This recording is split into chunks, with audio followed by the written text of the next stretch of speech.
حبايبي شلونكم شو اخباركم؟ شلون تكونوا بألف خير. رجعنا الفيديو جديد ووصفة جديدة. قبل ما نبلش لا تنسون الاشتراك بالقناة وتفعيل الجرس حتى يوصلكم كل جديد. طبعا راح نسوي حلاوة طحينية سهلة وسريعة، ونبلش ونقول بسم الله. اول شي ضفت كوبين حليب مجفف وكوب ونص شكر مطحون، طبعا لازم شكر مطحون. وبعدين راح اضيف عليها الراشي او الطحينية، طبعا الراشي حسب الموجود عندكم، خفيف ثخين.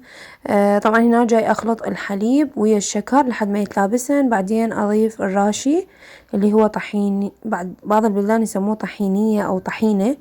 فاخلطهم خلط زين مثل ما جاي تشوفون.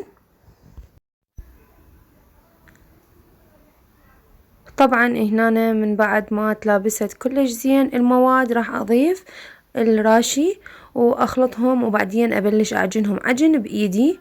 طبعا هاي اكلة كلش طيبة، احنا هي اصلها اردني سوري، كلش طيبة. من كنا قبل صغار اهلنا كانوا يجيبوها من برا، يعني من الاردن وهيك مناطق. ومن سافرت اني رحت الاردن، رحت سوريا، رحت لبنان، اكلتها عندهم اصولها فعلا من هناك وكلش طيبة.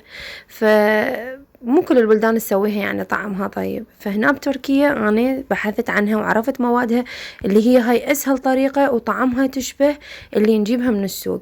فأني حبيت أسويها بالبيت أنظف وأرتب وأطيب وأحسن، يعني أعرف شنو موادها.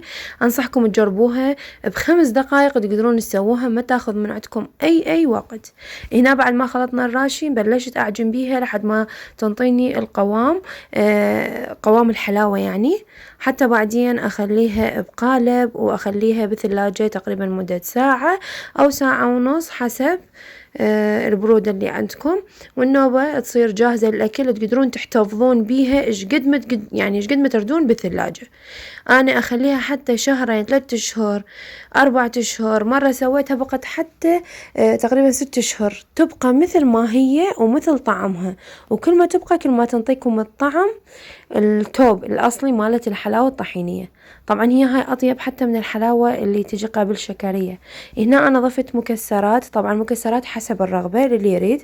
اللي عندكم فستق، طبعا هي فستق حلبي لازم، لكن أنا ما كان متوفر عندي فحطيت لها لبجوز. فأنتم بكيفكم، واللي ما يريد يضيف مكسرات هم عادي على راحتكم. فقلت لكم أنا هنا أسوي هاي الكمية تقريبا تصير عندي حافظتين كبار وتظل عندي فترة كلش طويلة، يحبون ياكلوها يعني يحلون بيها دائما وهيج.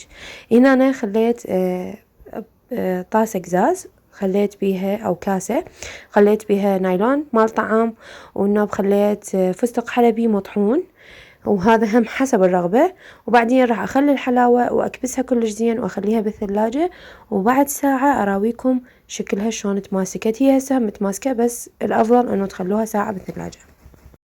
جاي اتأخر عليكم بالفيديوهات لأنه هاي الفترة عندي ظروف خاصة وشوية مريضة، وعندي الوالدة هماتين صحتها كلش تعبانة، فملتهية وياها وحيل يعني عندي ظروف كلش خاصة. فمن هذه جاي اتأخر، اعذروني، لكن ادعولي ارجع لكم وارجع على فيديوهاتنا القديمة. هنا خلصت، وطبعا ما تحلى اي حلو الا ويا القهوة.